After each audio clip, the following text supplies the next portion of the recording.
1461년 세조 7년의 겨울, 조선의 궁궐 한켠에서 형틀이 세워지고 있었는데 왕실의 여인에게 내려진 형벌은 늘 사약이었지만 그날만은 달랐습니다. 차가운 새벽 공기 속에서 흰 도포자락이 바람에 흩날려 형리의 손끝이 밧줄을 고정하는데 그 밧줄 끝에 묶일 이름은 세종의 후궁이자 단종의 어머니 같은 존재였던 여인 해빈 양씨였습니다. 왜 그녀는 조선 왕실에서 유일하게 교수형을 당했을까요? 그녀의 죄는 반역이었을까요? 아니면 충절이었을까요? 세조는 왜 자신의 서모를 직접 죽여야만 했을까요? 그리고 그 밧줄 아래 감춰진 조선 권력의 두려움은 무엇이었을까요? 오늘 이야기는 세조에 의해 교수형을 당해 죽은 유일한 왕의 여인 해빈 양씨입니다. 이 이야기는 단순한 궁중 비극이 아니라 조선시대 권력의 본질, 충성과 반역의 경계, 그리고 한 여인이 지키려 했던 의리와 정의의 기록입니다. 실록에는 해빈 양씨의 이름이 간략히 남아있는데 세종의 후궁 해빈 양씨 영모의 죄로 교수형에 처하다는 단 한 줄이 그녀의 생애를 지워버렸지만 그 기록 뒤에 숨겨진 진실은 무엇이었을까요?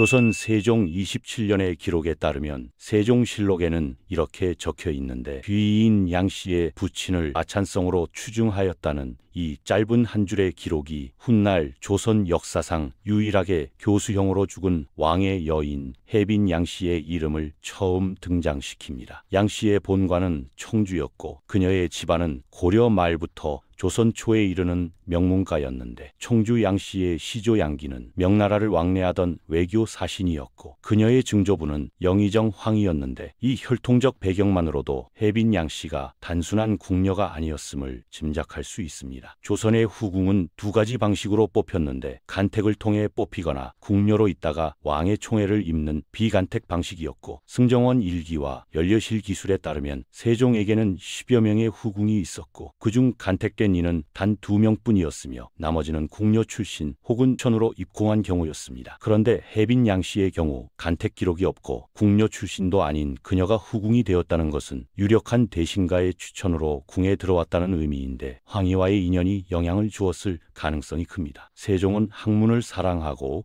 정치를 중시한 군주였지만 동시에 후궁에 대한 총애도 비교적 공평했는데 그는 후궁들의 풍계와 자손의 서열을 엄격히 관리했고 그 중에서도 해빈 양씨는 직이 아들을 낳아 세종의 신임을 얻었습니다. 세종실록에는 그녀가 세종의 세 아들을 낳았다고 전하는데 첫째는 세종 11년, 둘째는 13년, 셋째는 16년에 태어났고 후궁 중에서도 자손을 낳은 이는 많지 않았기에 그녀의 위상은 자연히 높아졌습니다. 세종의 후궁 가운데 궁녀 출신인 신빈 김씨, 영빈 강씨와 달리 해빈은 가문의 뿌리가 단단했는데 이 때문에 조정의 일부 신하들은 수원왕후가 세상을 떠난 뒤 해빈이 중전 후보로 거론될 가능성도 있다고 평가했습니다. 그녀의 품계는 종일 품귀인이었는데 그 위는 오직 왕비뿐이었지만 세종은 새 중전을 세우지 않고 소헌왕후 심씨를 깊이 애도하며 여생 동안 그녀를 대신할 왕비를 두지 않았습니다. 그 빈자리를 채운 이들이 바로 후궁들이었는데 그 가운데에서도 해빈은 안정감 있는 품성과 왕실 체면을 지킬 만한 인물로 여겨졌고 그녀의 삶은 궁정의 중심부와 닿아 있었지만 동시에 그늘도 함께했습니다. 세종의 총애가 깊을수록 다른 후궁들과의 미묘한 경쟁이 이어졌는데 왕의 총애는 곧 권력의 그림자였고 권력은 언제나 희생을 요구했습니다. 세종은 재위 기간 동안 후궁들을 공평하게 대우하려 했지만 그 안에서의 서열 다툼은 사라지지 않았고 연려실 기술에는 세종의 후궁들이 자손과 품계를 다투었다는 기록이 있지만 해빈은 그 다툼 속에서도 한 발 물러나 있었는데 그녀는 겸손하고 온화한 성품으로 알려져 있었고 그것이 바로 세종이 그녀를 신뢰한 이유였습니다. 그녀의 이름 해빈은 세종 말년에 내려졌는데 해는 은혜롭고 어진 덕을 뜻하며 그 호칭은 단순한 궁중의 품계가 아니라 세종이 그녀의 인품을 인정한 결과였습니다. 이 시기에 해빈은 이미 세 아들의 어머니로서 조정의 주요 인물들과 인척 관계를 맺고 있었는데 그녀의 첫째 아들은 일찍 죽었지만 둘째와 셋째 아들은 훗날 영풍군 등으로 봉해지고 이들은 각기 조정의 관직을 맡으며 세력을 키워갔습니다. 즉 해빈 양씨는 단순히 후궁이 아니라 하나의 가문을 이끄는 중심 인물이었지만 그 찬란한 지위가 오래 가지는 않았는데 세종의 생이 다할 무렵에는 새로운 기운이 돌고 있었기 때문입니다. 왕의 건강이 악화되자 세자 문종을 중심으로 권력 재편이 시작되어 그녀는 더 이상 왕의 여인이 아니라 왕의 유족으로 불릴 운명이었습니다. 조선의 왕실에서 왕이 세상을 떠나면 후궁들은 일제히 궁을 떠나야 했는데 국조 오레이에 명시된 제도였고 그녀도 예외는 아니었습니다. 세종이 죽자 해비는 궁을 나와 별궁에서 지냈지만 그곳에서도 그녀의 이름은 잊히지 않았는데 문종은 그녀를 존경하며 각별히 대했고 병약한 그녀를 위해 특별히 별궁을 마련해 주었으며 사원부의 반대를 무시하고 공사를 강행했습니다. 그 이유에 대해 문종은 해비는 선왕의 후궁이자 병준이니 마땅히 예로서 돌봐야 한다고 말했는데 그녀의 인생은 여기서 새로운 전환점을 맞이합니다. 문종의 세자빈이었던 권씨가 일찍 세상을 떠난 뒤 어린 단종을 돌볼 사람이 없었는데 문종과 대신들은 머뭇거렸지만 그때 문종은 세종이 남긴 유언을 떠올렸습니다. 양씨는 어질고 인하니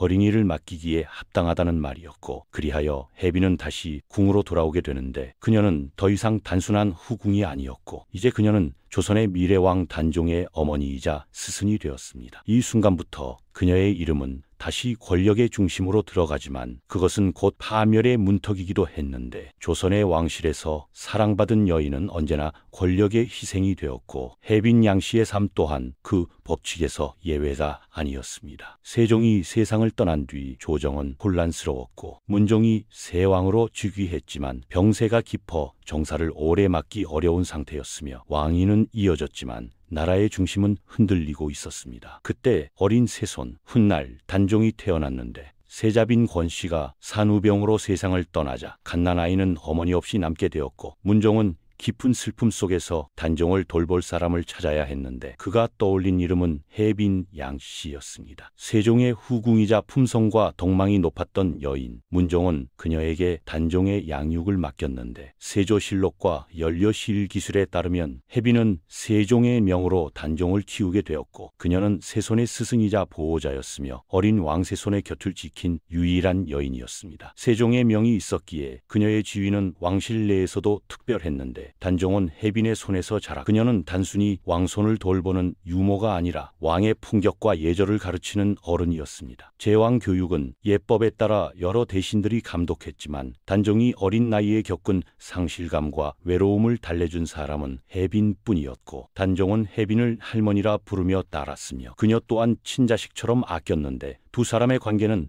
단순한 양육의 범위를 넘어선 정서적 유대였습니다. 세월이 흐르며 문종은 점점 쇠약해졌고 그는 단종을 왕위에 올릴 준비를 서둘렀는데 그 과정에서 해빈은 계속 단종 곁에 머물렀습니다. 문종은 그녀의 신실함을 알고 있었기에 그녀를 다른 후궁들과 달리 특별히 대우했는데 문종실록에는 해빈이 병이 있으므로 별궁을 지어 그 곁에 머물게 하라는 기록이 있고 사헌부가 예에 맞지 않다고 반대했지만 문종은 뜻을 굽히지 않았으며 그녀를 위해 새로 집을 짓게 하고 필요한 물품을 하사했습니다. 이는 당시 후궁에 대한 대우로서는 파격적인 예우였는데 해빈은 그곳에서 조용히 단종을 돌보았고 세종과 문종이 차례로 세상을 떠나자 그녀에게 남은 존재는 오직 단종뿐이었으며 그녀의 인생은 이제 한 아이의 운명과 함께 흘러가기 시작했습니다. 1452년 문종이 승하하고 단종이 즉위했는데 12살의 어린 임금이었고 왕의 자리는 높았지만 권력은 없었으며 그를 대신해 나라를 움직이는 사람들은 모두 어른들이었습니다. 영의정 황보인, 좌의정 김종서, 그리고 수양대군이 그 중심에 있었는데 당시 내명부에는 왕비가 없었고 문종의 재위가 짧았으며 단종은 아직 어린 나이였기 때문입니다. 조정에서는 내전을 어른이 필요했는데 의정부는 해빈 양씨를 다시 궁으로 불러들였고 그녀는 선왕의 후궁이자 단종의 양모로서 내명부의 최고른이 되었습니다. 단종은 해빈을 깊이 신뢰했는데 단종실록에는 그가 종종 해빈을 직접 찾아뵈었다는 기록이 남아있고 어린 임금은 정치보다 정을 먼저 찾았으며 그의 마음속에서 해빈은 어머니와 다름없는 존재였습니다. 그러나 그 따뜻한 관계를 곱게 보지 않는 이들이 있었는데 바로 수양대군이었고 수양대군은 문종의 동생이자 단종의 숙부로 권력을 탐하던 인물이었는데 그는 해빈이 내정을 주관하며 자신을 견제한다고 여겼습니다. 게다가 해빈에게는 세종의 아들들, 즉 단종의 삼촌들이 있었는데 이복 형제들이 세력을 모은다면 수양대군의 정치적 입지는 위태로워질 수 있었습니다. 세조실록에는 당시에 긴장된 조정 분위기가 드러나 있는데 수양대군이 후궁 해빈을 의심하여 그 뜻을 꺾으려 하였다는 기록이 있고, 수양대군은 문종의 후궁인 홍귀인을 내세워 해빈을 견제했는데 홍귀인은 윤씨 가문과의 혼인관계를 통해 수양대군과 가까웠습니다. 그녀는 세종의 손자 며느리였지만 내명부 내의 실권을 얻기 시작했는데 세종의 후궁 해빈과 문종의 후궁 홍귀인 두 여인의 미묘한 균형은 단순한 궁중 질투가 아니었고 그 이면에는 왕위를 둘러싼 거대한 정치의 흐름이 있었습니다. 해빈은 점점 불안한 기류를 느꼈는데 수양대군이 세력을 확장하고 단종의 신하들이 차례로 자리에서 밀려났으며 그녀는 자신이 단종을 지키지 않으면 조선의 정통이 흔들릴 것이라 생각했고 단종에게 향한 애정은 어느새 임무이자 충성으로 변했습니다. 연려실 기술은 해빈의 모습을 이렇게 전하는데 해빈이 단종을 근심하여 눈물을 그치지 아니하였다고 하며 그녀는 정치적 계산이 아닌 진심으로 단종을 걱정했던 것이지만 그 진심은 세조가 즉위한 뒤 역모의 증거로 바뀌게 됩니다. 그녀는 알지 못했는데 지금 자신이 지키려 한 그 사랑이 훗날 목을 매는 밧줄이 될 것이라는 사실을 말입니다. 1453년 조선의 궁궐은 피로 물들었는데 역사에 기록된 그날의 이름은 계유정난이었고 수양대군은 무력으로 정변을 일으켜 김종서와 황보인을 비롯한 충신들을 제거했으며 어린 단종의 곁은 피바람 속에 텅 비었습니다. 그리고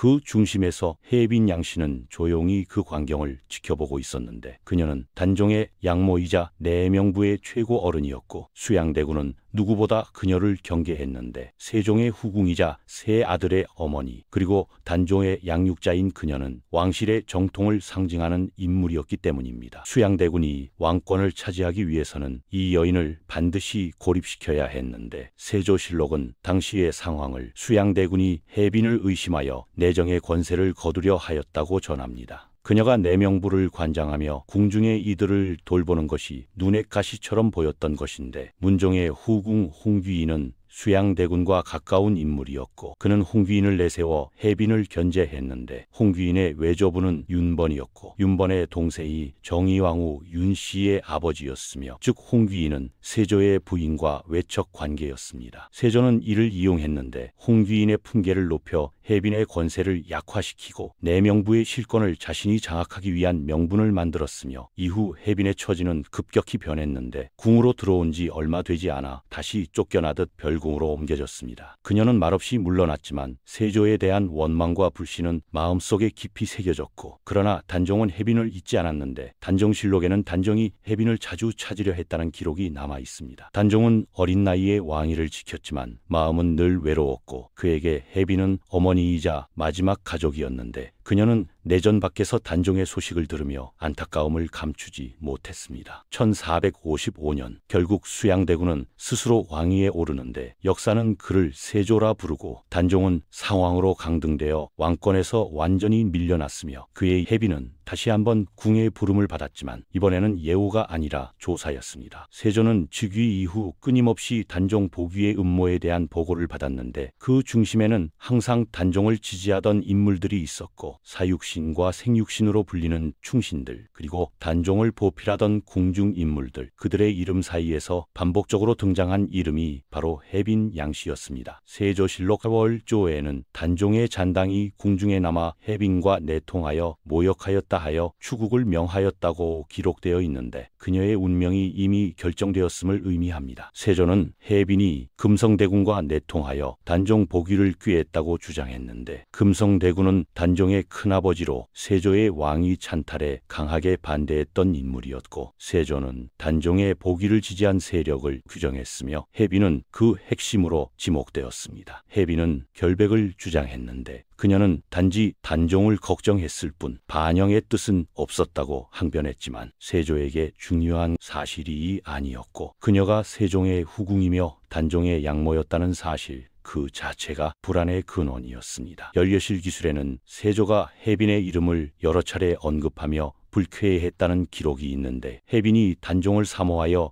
눈물을 그치지 않았다는 그 문장은 한 여인의 충정을 표현하지만 동시에 세조에게는 왕위를 위협하는 상징이었습니다. 그녀는 궁 밖으로 쫓겨난 뒤에도 단종의 안부를 물었는데 상궁 박씨와 연락하며 단종의 상황을 전해 들었다고 하며 이 사실은 곧 세조에게 보고되어 세조는 겉으로는 무시했지만 속으로는 더욱 두려워했는데 왕위의 정통성에 흠집을 낼 수 있는 유일한 여인이기 때문이었습니다. 그의 두려움은 시간이 지날수록 깊어졌는데 사육신이 단종 보기를 도모하다 처형된 이후에도 혜빈의 이름은 끊이지 않았고 세조에게 그녀는 이미 살아있는 반역의 상징이었습니다. 그래서 마침내 결단이 내려졌는데 혜빈 양씨 영모의 죄로 추국하라는 명령이었고 그녀는 국문에 회부되었습니다. 세조실록에는 혜빈이 고문을 당했다는 기록은 없지만 추국 과정에서 혐의를 부인했음에도 그녀는 끝내 유죄로 결론났는데 그녀의 주변 인물 금성대군과 상궁 박씨 그리고 그녀의 아들들까지 모두 처벌되었습니다. 그녀의 아들들은 이미 세조에 의해 하나씩 자리에서 밀려났는데 그중 영풍군은 재산을 몰수당했고 다른 자손들도 관직에서 파면되었으며 혜빈 가문의 몰락은 세조가 자신의 정통성을 완성하기 위한 마지막 의식과도 같았습니다. 그녀는 왕실 여성으로서 예와 다른 사약이 아닌 교수형을 선고받았는데 이례적인 판결이었고 사원부는 선왕의 후궁에게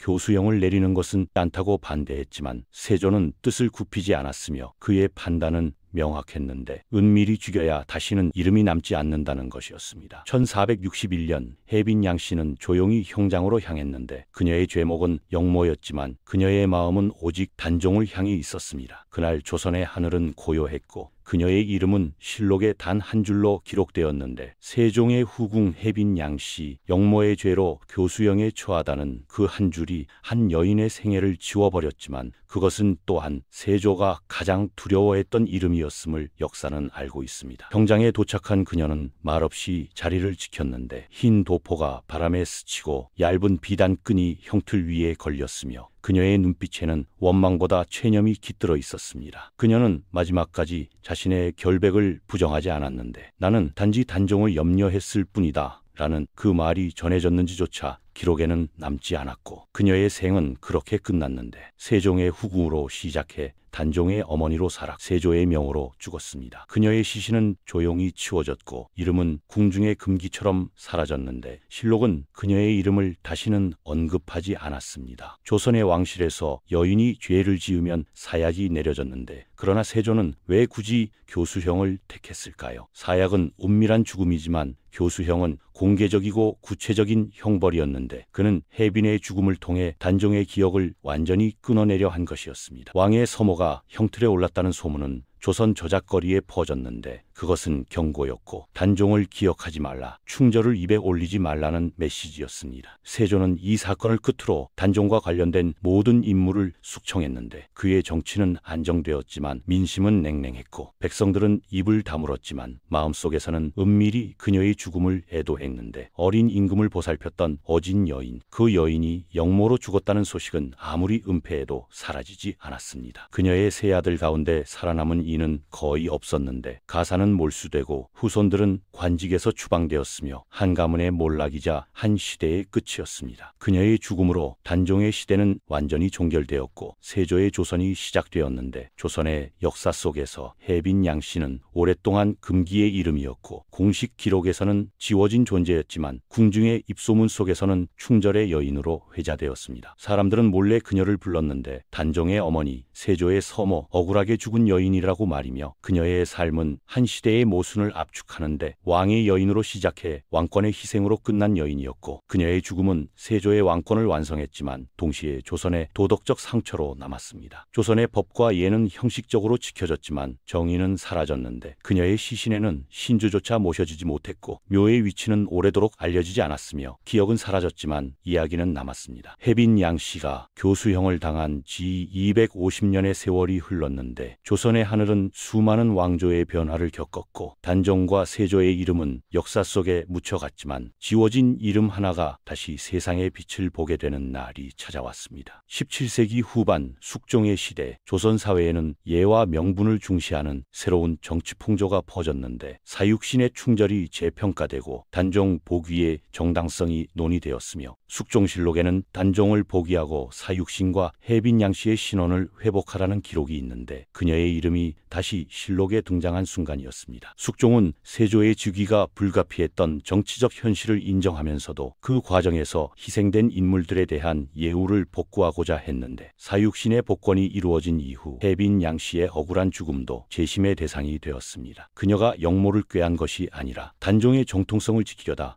죽음을 맞았다는 사실이 조정의 기록 속에서 다시 언급되기 시작했는데 동국문헌 비고는 숙종대의 논의를 해빈은 세종의 후궁이며 단종의 양모라 세조의 명예에 죽었으나 그 충절은 잊히지 않았다고 전합니다. 그녀의 충성은 비로소 왕조의 정의로 복원되었는데 숙종은 단종의 복위를 공식적으로 선포하고 해빈 양씨의 관작과 그 아들 영풍군의 지위를 회복시켰으며 그녀는 사역죄수에서 다시 조선의 정통을 지킨 어진 여인으로 기록되었습니다. 숙종은 그녀의 억울한 죽음을 사육신의 충절과 같은 결로 이해했는데 권력에 맞서 정통을 지킨 사람으로서의 예우였고 이후 정조의 시대 그녀의 이름은 또 한 번 불려지는데 정조는 유교적 명분과 정의를 중시한 군주였고 그는 단종의 복권 이후 충절을 지킬 인물들을 다시 기리고자 했습니다. 정조 8년 정조는 해빈 양씨에게 시호를 내렸는데 그 이름은 민정이었고 슬프고도 정숙하다는 뜻이었습니다. 정조실록은 민정의 시호를 내리고 그 후손으로 하여금 신주를 새로 만들어 제사를 지내게 하라고 전하는데 그녀는 세조의 서모로서 왕을 지킨 여인이자 조선의 충절을 상징하는 인물로 복권되었고 그 시호에는 두 가지 의미가 담겨 있었는데 미는 슬픔이요 억울함의 표시였고 정절과 충의의 상징이었습니다. 왕권에 의해 억눌린 한 여인의 충절을 역사가 뒤늦게나마 인정한 것이었는데 그녀의 신호는 단종 복위의 역사와 함께 조선의 도덕적 균형을 되찾는 상징이 되었습니다. 세조의 왕권 찬탈로 무너졌던 정통의 질서가 수백 년 뒤에야 바로 세워진 것인데 그녀의 후손들은 새로 신주를 만들고 제사를 올렸으며 그때부터 해빈 양씨는 더 이상 영모의 여인이 아닌 충절의 어머니로 불려 역사는 종종 침묵하지만 진실은 끝내 사라지지 않습니다. 그녀의 억울한 죽음은 세조의 공포 정치 속에서 감춰졌지만 후세의 기록은 그녀의 삶을 다시 불러냈는데 해빈 양씨의 이야기는 조선이 가진 모순의 중심을 보여줍니다. 왕실의 법도와 유교적 질서가 강조된 사회에서 한 여인은 오직 충정으로 단종을 지켰지만 그 충정은 권력자의 눈에는 영모로 비쳤고 그녀의 목숨은 끊겼지만 그녀의 신의와 의리는 조선이 가장 중시한 충의의 본질이었습니다. 그녀의 복권은 단지 한 사람의 명예회복을 넘어 조선의 정의와 윤리가 다시 세워졌다는 신호였는데 한때 죄인의 이름으로 지워졌던 여인이 250년 만에 충절의 상징으로 돌아온 것입니다. 이제 우리는 그 이야기를 통해 묻는데 권력의 이름으로 정의를 재단할 수 있는가? 정통을 지킨 충성은 언제나 살아나는가 하는 질문들이고 해빈 양씨의 삶은 조선의 왕실 여성들이 걸었던 고난의 길이자 권력의 그늘에서 진심을 지킨 인간의 기록입니다. 그녀의 죽음이 비극이었다면 그 복권은 역사가 스스로 남긴 사과이자 정의의 회복이었는데 세조의 명으로 사라진 이름, 단종의 곁에서 눈물로 충절을 지킨 여인, 그녀는 이제 조선이 남긴 마지막 질문으로 남습니다. 역사는 기록된 자의 것이지만 진실은 결국 침묵 속에서 다시 살아나는데 오늘 이야기가 여러분께 작은 감동이라도 전해졌다면 앞으로도